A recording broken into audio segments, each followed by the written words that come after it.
자, 보시죠. 관리처분 계획인데 되게 중요한 부분입니다.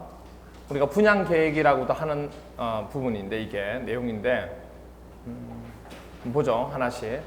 먼저 관리처분 계획을 작성하는 기준입니다. 기준. 작성 기준.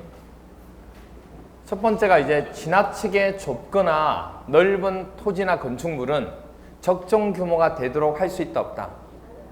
그렇게 한다는 거. 그래서 넓게도 하고 좁게도 하고 그렇게 하겠다는 얘기입니다. 그 다음 그리고 또 너무 좁은 토지는 또는 건축물은 실효성이 없을 수가 있죠.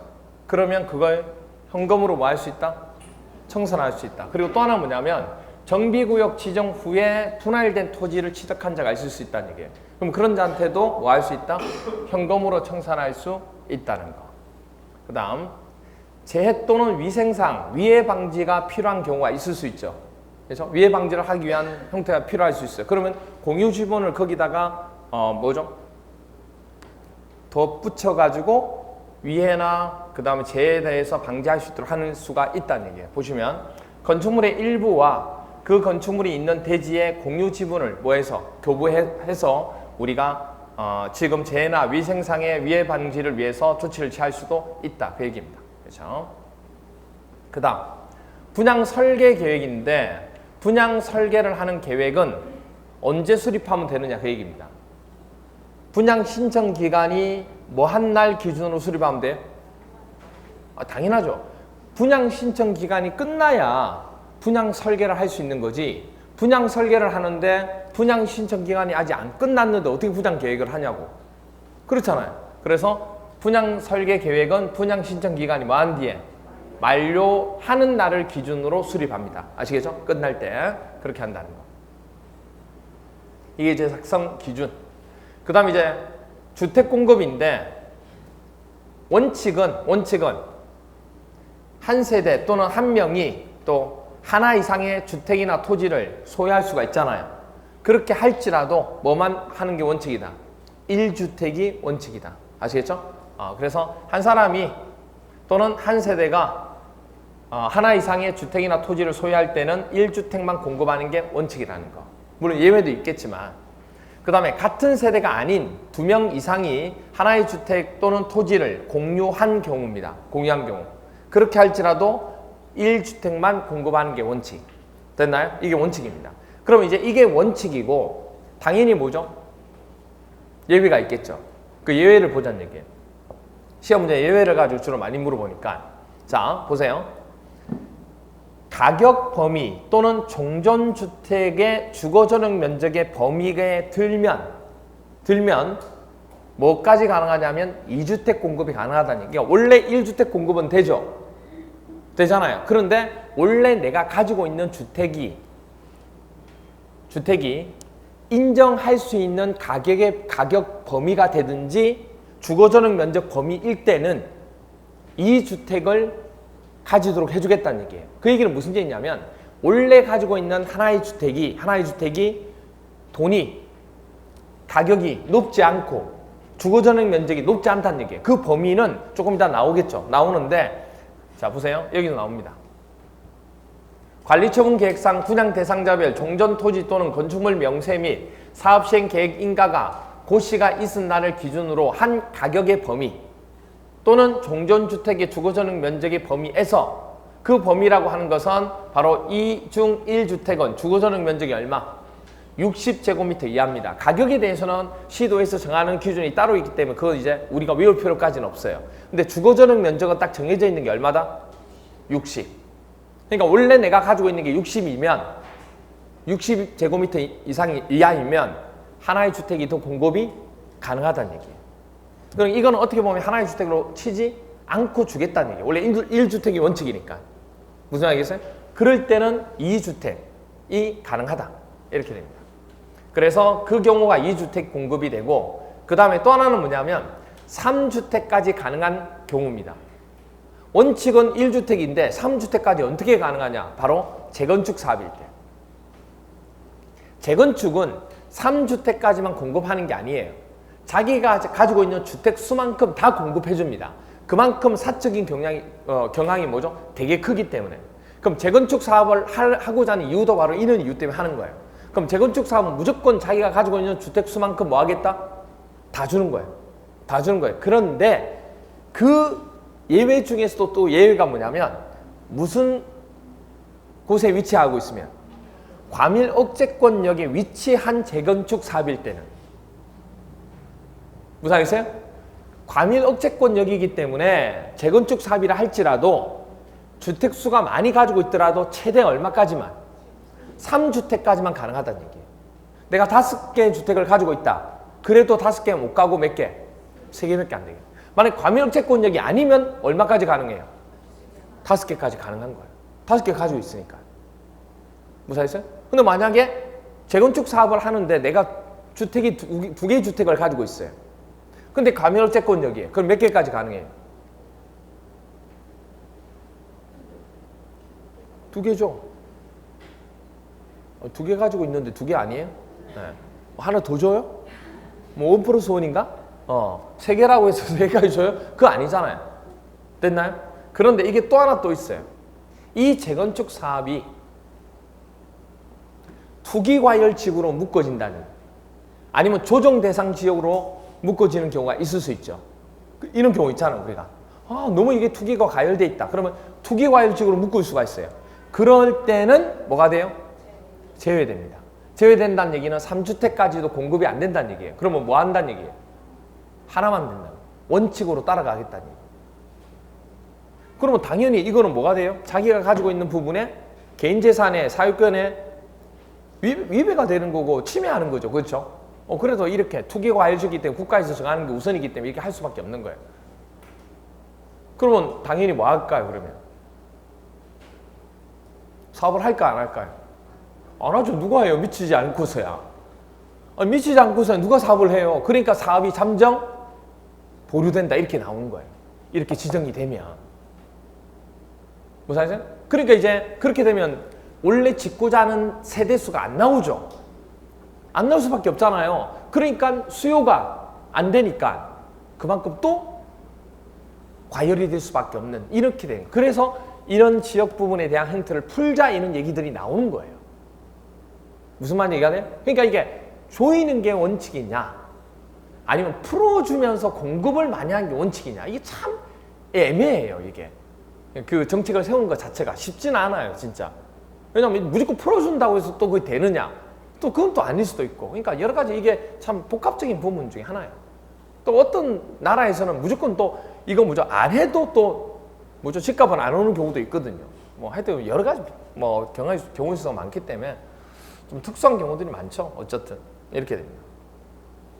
자, 그 다음이 뭐냐면 이제 소유한 주택 수만큼 하는 경우입니다. 어떤 경우냐면 재건축 사업인데 아까 제가 과밀 억제권역이 아니면 어떻게 된다고 했어요?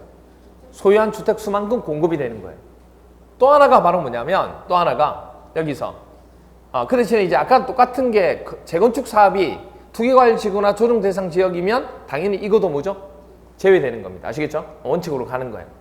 그리고 또 하나, 이거 상관없이 만약에 그 토지 등 소유자 부분에서 근로자 숙소를 짓기 위해서 숙소가 아니고 근로자 숙소가 돼 있는 경우 있을 수 있잖아요. 회사에서 가지고 있는 비율이 있을 수 있잖아요. 그러면 그거는 다 인정해 주겠다는 얘기예요. 그리고 기숙사 용도로 돼 있는 경우도 주택을 소유한 경우도 다 인정해 주겠다는 얘기예요. 그래서 보시면 관리처분 계획상 근로자 숙소라든지 기숙사 용도로 주택을 소유하고 있는 토지 등 소유자, 그리고 국가나 지방자치단체나 토지 등 주택공사 등이 소유하고 있는 거는 무조건 다 인정해 줍니다. 그래서 에게는 소유한 주택수만큼 공급할 수 있다는 거. 됐나요? 이렇게 된다는 거.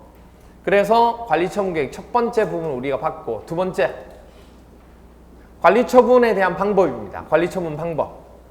관리처분 이제 해야 되니까 주거환경개서 사업하고 재개발 사업에 있어서 정비구역 안에 지상권자 있죠. 아까 얘기했죠.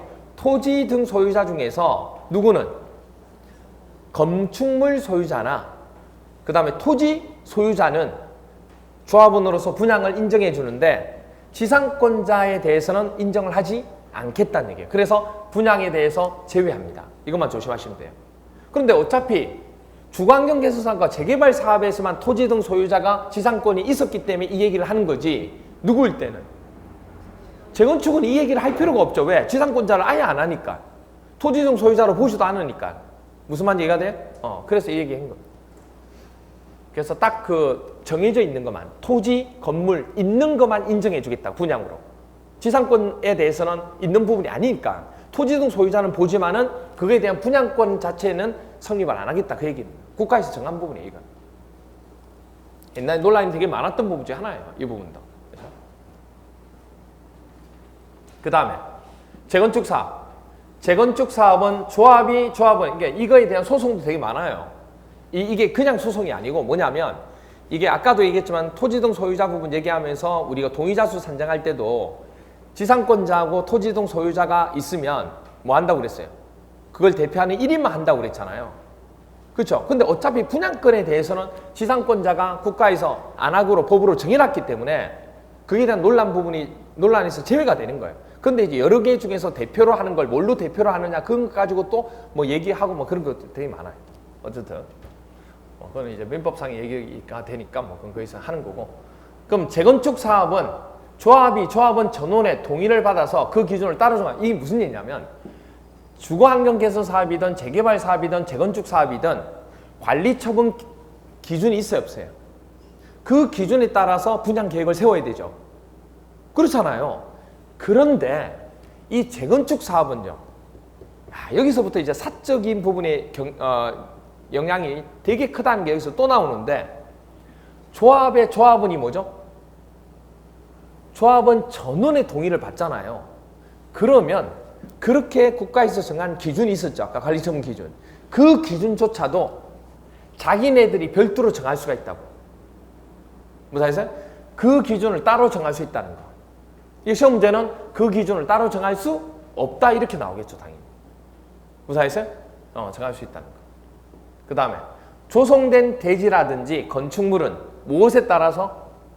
그렇죠. 분양 계획에 따라서, 관리 처분 계획에 따라서 처분하고 관리하면 되는 거죠. 그렇죠? 반드시 그렇게 해야 되는 겁니다. 그렇게 안 하면 안 되죠. 정비사업의 시행으로 조성된 대지나 건축물은 관리 처분 계획에 따라 처분 또는 관리하여야 한다는 거. 그리고 사업 시행자는 정비사업의 시행으로 건설된 건축물을 인가받은 관리 처분 계획에 따라 토지 등 소유자에게 뭐 해야 돼요? 당연히 공급해야 되겠죠. 그렇죠? 그 다음에 정비사업을 통해서 분양받을 건축물이 뭐 하는 경우가 생겨서요? 세대수 증가에 해당하는 경우가 있을 수 있죠.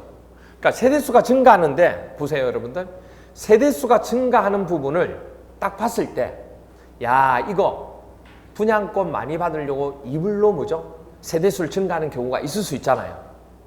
그런 꼼수가 있을 수 있잖아요. 그래서 그런지 아닌지를 판단하기가 쉽지 않으니까 딱 어느 시점을 기준으로 해서 이 시점 부분 전에 만약에 토지를 분할해서 세수가 늘어나는 게 있다, 그러면 인정해 주지만, 이것부터는 뭔가를 딱 정해주고 난 뒤부터 했다는 것은 냄새가 나잖아요. 그래서 그 뒤로부터는 인정하지 않겠다는 그 기준점을 항상 정해놔야 돼요. 세대수 증가에 대한 얘기가 논점이 생기면. 그래서 정비사업을 통해서 분양받을 건축물이 세대수 증가에 해당하는 경우가 생기는 것은 딱 시점을 정해놓습니다. 정비구역 지정 및 고시가 뭐죠? 있은 날로. 정비구역 지정이나 고시가 있잖아요. 그럼 그날이 되든지, 또는 시도지사가 투기를 뭐하기 위해서, 억제하기 위해서 기본계획 수립 후에 정비구역 지정이나 고시 전에 따로 정한 날이 있을 거란 얘기예요. 그날에 다음날, 이건 좀 보고, 다음날을 기준으로 건축물을 분양받을 권리를 딱 산정하겠다는 얘기예요. 그 시점을 기준으로, 그 전까지는 인정해 주는데 그 다음부터는 인정 안 해줘, 이렇게. 그걸 딱 정해놓는 거예요 지금. 그럼 그때 세대수 증가라는 얘기가 뭐냐면, 하나의 필지를 여러 개 필지를 분할해 가지고 뭐 한 거예요? 세대수를 증가해서 분양을 많이 받으려고 하는 거예요. 단독주택이었는데 다세대 주택으로 전환하면 세대수가 늘어났잖아요. 그럼 당연히 뭐가 돼요? 분양권이 많이 나오겠죠. 이런 경우. 하나의 대지 범위에 속하는 동일인 소유자의 토지와 주택이었는데, 이걸 건축물을 토지와 주택 등 건축물로 각각 뭐 한 거예요? 분리했으면 또 세대수가 늘어난 거잖아 지금. 그렇죠? 그리고 나대지에 건축물을 새로 건축하면 당연히 뭐가 돼? 세대수가 늘어났잖아. 이런 행위를 하는 경우에 시점을 정해놔야 된다는 거예요. 그 얘기를 하는 거예요. 그 다음에 임대주택에 대한 인수입니다. 일단은 임대주택이라 그러면 어느 사업하고 어느 사업일 때만 해당하는 거예요. 주거환경 개선 사업하고 재개발 사업일 때만 얘기하는 거예요. 이거는. 그때 임대주택을 우리가 주거환경 개선 사업이나 그 다음에 재개발 사업을 하고자 하는 시행자한테 이제 임대주택을 해라고 했겠죠. 그러면 국장이나 시도지사, 시장, 군수, 구청장 또는 토지주택공사 등은 조합이, 그렇죠. 조합이 뭐 하는 경우? 요청하는 경우. 그럼 여기는 보세요. 누가 요청했어요? 당연하겠죠. 왜냐하면 주거환경 개선 사업은 시장, 군수 등이 하잖아요. 시장, 군수 등이 하니까 뭐 요청할 일이 없어요. 자기네들이 어차피 시장, 군수에 해당되는 거니까. 근데 조합은 임대주택 해라고 해가지고 임대주택 만들었다고. 만들고 난 뒤에 이제 뭐죠? 임대주택을 내가 팔기가 그러니까 지자체한테 또는 국장한테 시도지사한테 너희들이 좀 사가란 얘기예요. 너희들이 팔든 말든 너희들이 가져가란 얘기예요. 이렇게 요청을 하는 경우일 때는 무슨 사업으로 시행되는? 당연히 무슨 사업이 돼야 돼요? 무슨 사업이에요? 재개발이죠. 그렇잖아요. 재건축하면 틀린 거예요. 재개발 사업의 시행으로 건설된 임대주택을 뭐 해야 돼요? 인수해야 된다고. 아시겠어요? 요청하면 안 할 수 없다고. 자, 근데 인수 요청을 하면 하긴 하겠는데 누가 우선으로 먼저 해야 되느냐, 그걸 얘기하는 겁니다. 보시면 국장이나 시도지사, 시장, 군수, 구청장 또는 토지주택공사 등은 조합이 요청하는 경우 재개발이 돼야 되지 재건축은 될 수가 없죠. 이 사업의 시행으로 건설된 임대주택을 인수하여야 한다는 거. 이때 조합이 재개발 사업의 시행으로 건설된 임대주택의 인수를 요청하는 경우에는 시도지사 또는 시장, 군수, 구청장이 우선해서 인수해야 된다고. 국장이 먼저 하는 게 아니고. 아시겠어요? 이걸 인수하고 만약에 근데 시도지사나 시장, 군수, 구청장이 예산이나 관리력이 부족해서 우리 도저히 못하겠어요. 그렇게 인수하기가 어려우면 국장에게 토지주택공사 등을 통해서 인수자로 지정해서 인수하도록 요청할 수 있다 없다? 있다는 얘기예요. 우선은 누가 우선이 돼야 돼요? 지자체가 우선이 돼야 돼요. 근데 시험 문제는 국장이 우선이 된다. 이렇게 시험 문제 나온다고. 무슨 말이가 돼? 그것만 조심하시면 돼요. 그 다음에 다 잔여주택 공급인데 사업 시행자는 공급 대상자에게 주택을 공급하고 남은 주택이 있을 수 있죠. 그럼 그거를 공급 대상자 외의 자에게 공급할 수 있을까요? 없을까요? 당연히 있겠죠. 그렇죠? 이게 보면 사업 시행자는 정비구역에 주택을 건설하는 경우 주택의 공급 방법에 관하여 주택법에도 불구하고 시장, 군수 등의 승인을 따로 받아서 따로 정할 수 있고요. 사업 시행자는 분양 신청을 받은 후 자녀분이 있는 경우에는 사업 시행 계획으로 정하는 목적을 위하여 그 자녀분을 보류지로 정하거나 조합원 또는 토지 등 소유자 이외의 자에게 분양할 수 있다 없다? 있다는 거예요. 그리고 또 하나 뭐냐면 이런 경우 아까 여기서 조합이 임대주택을 만들고 지자체나 국장한테 인수해달라고 요청을 했잖아요. 지금 요청할 때 한 가지 조건을 더 다는 경우가 있어요. 여기 보시면 국장, 시도지사, 시장, 군수, 구청장 또는 토지주택공사 등은 정비구역에 세입자와 대통령령으로 정하는 면적 이하의 토지 또는 주택을 소유한 자의 뭐가 있으면 요청이 있는 경우 무슨 요청이냐면 주택의 일부를 인수한 임대주택의 일부를 토지 임대부 분양주택으로 해달라고 요청할 수 있다는 거예요. 그러면 토지 임대부 분양주택이라는 게 뭔지 아시죠? 주택법 하면서 한번 얘기했잖아요. 이거 뭐예요? 뭐는 누가 가지고 있고 땅은 가지고 있고 지자체가 가지고 있고 뭐만? 건물만 주는 거예요. 건물만 분양하는 거예요. 무슨 말이세요? 보통 우리나라는 거의 다 두 개를 같이 하잖아요. 근데 중국처럼 중국이 대부분 그렇거든요. 땅은 다 가지고 있고 건물만 사는 거예요. 애매한 부분이죠. 그죠? 그걸 얘기하는 거예요. 그런 식으로 요구를 하면 그렇게 해야 됩니다. 그래서 인수한 임대주택의 일부를 주택법에 따른 토지 임대부 분양주택으로 전환하여 공급하여야 한다는 거.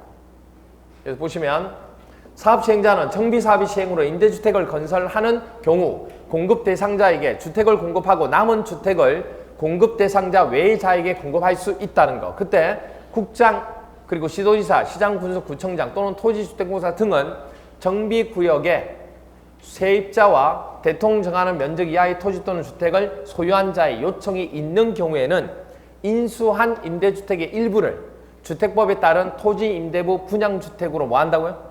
전환해가지고 공급하여야 한다고 이렇게 요청을 합니다. 그렇게 해서 우리가 관리처분계획 두 번째 부분까지 봤습니다. 그 다음에 관리처분계획 세 번째입니다. 세 번째. 관리처분계획하고 인가고시의 효과입니다. 관리처분계획을 해서 짜서 인가하고 고시함으로 해서 나타나는 효과. 일단은 종전의 토지나 건축물의 권리자는 관리처분계획 인가의 고시가 있은 때에는 이전 고시, 이 이전은 뭔 소유권을 얘기합니다. 소유권 이전 고시가 있는 날까지 종전의 토지나 건축물은 사용이나 수익할 수 있을까요? 없을까요? 당연히 없겠죠. 그렇죠? 없습니다. 자기 게 아니니까. 그렇죠? 이렇게 되고. 그 다음에 근데 이런 경우가 있어요. 사업시행자가 뭐 하면? 동의를 하면. 이런 부분이라 할지라도 원래는 종전의 토지나 건축물을 사용이나 수익할 수 없는데 사업시행자의 동의를 받은 경우에는 그때는 사용과 수익할 수 있다 없다? 있다. 그런 경우라도 사용 수익할 수 없다 이렇게 시험지에 나와요. 아시겠죠? 그 다음에 계약 해지 부분. 계약 해지. 정비사업의 시행으로 지상권이나 전세권이나 임차권 설정 목적을 뭐 할 수 없을 때 아니 여기 보세요. 종전 토지 부분을 사용할 수 없잖아요. 그러면 이제 정비사업을 공사를 했다고요. 공사 들어가면 당연히 다 나가야 되잖아요. 그러면 지상권이나 전세권이나 임차권의 설정 목적을 달성할 수 없는 거 맞죠? 그럼 없으니까 당연히 그 권리자는 계약을 해지하려고 들겠죠? 그럼 해지한다는 얘기예요. 해지할 수 있어요. 그럼 해지를 하는데 그냥 해지할 수가 없잖아요. 금전으로 돈으로 주세요 하고 반환 청구권 해야 돼, 안 해야 돼요? 해죠. 누구한테? 사업? 그렇죠. 그 얘기예요. 그 다음이 계약을 해지할 수 있는 자가 가지는 전세금이나 보증금 그 밖의 계약상의 금전 반환 청구권을 누구한테? 사업시행자에게 행사할 수 있다는 얘기. 됐나요? 이렇게. 사업시행자에게 행사할 수 있다는 거. 그렇죠? 그러면 금전을 지급한 누구는? 사업시행자는 해당 누구한테 구상권을 행사할 수 있어요? 돈 줬으니까 이제 내가 가져가야 되잖아요. 그러니까 누가 없고? 토지동 소유자. 토지동 소유자에게 구상권을 행사할 수 있는 거죠. 됐나요? 이렇게. 그 다음에 당연히 사업을 진행하려고 하면 기존 건물을 어떻게 해야 돼요? 철거해야죠. 그래서 시기가 사업 시행자는 관리처분 계획 인가를 받은 후죠. 당연히. 전부터 어떻게 해요? 이걸 딱 결정이 나야 기존 건물을 철거하지 이제. 그래서 그렇게 돼요. 그런데 이런 경우가 있어요.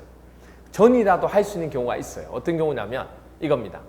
사업 시행자는 폐공가의 밀집으로 범죄 발생 우려가 있는 경우 있잖아요. 애들이 모여가지고 뭐죠? 본드도 흡입하고 여러 가지 이상한 거 뭐 할 수 있잖아요. 그럼 그럴 경우가 있을 때는 기존 건축물 소유자의 동의 및 시장 구수 등의 허가를 받아가지고 해당 건축물을 뭐 할 수 있다? 철거할 수 있다. 됐나요? 그 얘기를 하는 겁니다. 이게 관리처분계획 세 번째 내용입니다. 그 다음 이제 마지막으로 정비법 마지막 부분. 소유권 이전 절차 및 청산금입니다. 소유권 이전 절차 및 청산금. 뭐 안 넘겨봐도 돼요. 이 마지막이에요. 이렇게 돼요. 자, 보시면 먼저 공사가 이제 끝났습니다. 공사가 완료됐어요. 그리고 준공 인가를 받았어요. 공사가 완료됐다고 하든지 아니면 준공 인가를 받든지 둘 중에 하나가 되겠죠. 그리고 난 뒤에 고시를 합니다. 그러면 지체 없이 이제 공사 완료 끝났으니까 대지를 이제 나눠줘야 되니까 대지 확정 측량을 합니다. 대지에 대한 확정 측량을 합니다. 그에 따라서 토지를 뭐 할까요? 소유권에 따라서 나누셔야 되잖아요. 그래서 토지 분할 절차를 거칩니다. 됐나요? 그러면 토지 분할 절차를 거칩니다. 이제 왜냐하면 딱 확정 측량이라는 것은 정확하게 이제 나눠줘야 되니까 그 측량을 마지막으로 하는 거예요. 그리고 이제 대지 분할 절차를 밟는 거예요. 이제 나누는 절차를. 됐죠? 그렇게 하고 난 뒤에 무엇에 따라서? 그렇죠. 관리처분 계획에서 정한 방법에 따라, 그 내용에 따라서 이제 토지 분양을 받을 자에게, 토지 등 소유자에게 분양받을 자에게 뭐 해주면 돼요? 이제 가져가세요 하고, 그죠? 분양받을 자에게 통지를 하면 되는 거예요. 그럼 통지를 받은 자는 대지 또는 건축물을 이제 뭐 하면 돼? 소유권 이전하면 되죠. 소유권 이전하면 됩니다. 그리고 고시하는 거죠. 그러면 소유권 이전은 보세요. 그런데 이런 경우가 있어요. 정비사업의 효율적인 추진을 위해서 필요한 경우에는 해당 정비사업에 관한 공사가 전부 완료되기 전이라도 완공된 부분은 준공인가를 받아 대지 또는 건축물별로 분양받은 자에게 소유권을 이전할 수도 있습니다. 아시겠죠? 자, 그럼 소유권 이전을 하는데, 자, 보세요. 소유권 취득은 소유권 이전을 하면 그날 취득되는 겁니까? 다음날 취득되는 겁니까? 항상 얘기하지만 취득은 다음날. 취득은 다음날. 소멸은 그날. 그렇죠? 이렇게 돼요. 그래서 보면 사업 시행자는 대지 및 건축물의 소유권을 이전하려는 때에는 그 내용을 해당 지방자치단체의 공보에 고시한 후 시장 군수 등에게 뭐 해야 돼요? 보고해야 됩니다. 그리고 이 경우 대지 또는 건축물을 분양받을 자는 고시가 있은 날이 언제? 다음 날에 그 대지 또는 건축물의 소유권을 뭐 한다? 취득한다는 거. 되죠? 이렇게.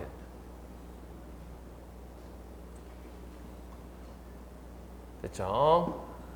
그 다음 대지 또는 건축물을 분양받은 자에게 소유권을 이전한 경우 종전의 토지 또는 건축물에 설정된 지상권이나 전세권, 저당권, 임차권, 가등기 담보권, 가압류 등 등기된 권리 및 주택임대차보호법의 요건을 갖춘 임차권은 소유권을 이전받은 대지 또는 건축물에 설정된 것으로 본다는 것. 그리고 정비사업에 관하여 소유권의 이전 고시가 있은 날로부터 소유권 이전의 등기가 있을 때까지는 저당권 등의 다른 등기를 하면 돼야 안 돼요? 안 돼, 절대 안 되죠. 그죠? 이렇게 못 한다는 거. 그럼 이제 소유권 이전까지 다 끝나고 난 뒤에는 청산금에 대해서 뭐죠? 징수하든지 지급을 하겠죠. 더 주면, 더 줬으면 뺏어와야 되죠. 징수해야 되고, 덜 주면 지급해야 되고, 그 얘기입니다. 그걸 이제 청산금이라 하죠. 보면 그래서 그 청산금을 정하는 산정 기준은 규모나 위치, 용도, 그리고 이용하는 상황, 정비 사업비 등을 고려해서 평가하도록 합니다. 평가하여야 한다. 그 다음에 분할 시기. 원래는 여러분들 청산금은 일괄 지급이 원칙이에요. 일괄 지급이 원칙인데 관리처분 계획 인가 후부터 소유권 이전 고시일까지 일정 기간별로 분할해서 징수하거나 분할 지급할 수도 있다 없다? 있다. 그래서 보시면 사업 시행자는 청산금을 원칙적으로 일괄 징수, 일괄 지급하지만 정관 등에서 분할 징수 및 분할 지급을 정하고 있거나 총회 의결을 거쳐서 따로 정한 경우에는 관리처분 계획 인가 후부터 소유권 이전 고시가 있은 날까지 일정 기간별로 분할 징수하거나 분할 지급할 수 있다 없다? 있다. 그리고 사업 시행자는 종전에 소유하고 있던 토지 또는 건축물의 가격과 분양받은 대지 또는 건축물의 가격을 평가하는 경우 그 토지 또는 건축물의 규모나 위치, 용도, 이용 상황, 정비사업비 등을 참작하여 평가하여야 한다는 거. 됐죠? 이렇게 보시면 돼요. 그 다음 강제적으로 이제 징수하는 경우 직업이야 강제로 지급 안 해도 되죠? 주려고 하는데 뭐죠? 안 받아요. 계속 주려고 하는 그런 경우가 없잖아요. 그러니까 강제로 지급하는 경우는 없어요. 징수는 빨리 내세요 하는데 안 내잖아요. 그래서 강제적으로 징수할 수 있다는 얘기예요. 그때 시행자가 시장 군수 등이면 강제로 받기가 편하죠. 왜냐하면 지방세 체납 처분의 예에 따라서 징수하면 되거든요. 근데 누가 문제가 돼요? 시행자가 시장 군수 등이 아닌 자의 경우에는 이렇게 할 수가 없잖아요. 그럼 어떻게 해야 돼요? 요구해야죠. 위탁해야죠. 누구한테? 시장 군수 등에게 징수를 위탁하는 거예요. 할 수 있다 없다? 있다. 그럼 당연히 수수료 줘야 돼 안 줘야 돼요? 그럼 시장 군수 등이 얼마 줄 건데? 얼마 주면 돼요? 4달러. 아유 좀 더 싸게 하죠. 안 돼. 4달러. 계속 4달러. 알죠? 4달러? 예. 그래서 얼마 수수료는 100분의 4. 그렇죠? 4% 지급하도록 되어 있습니다.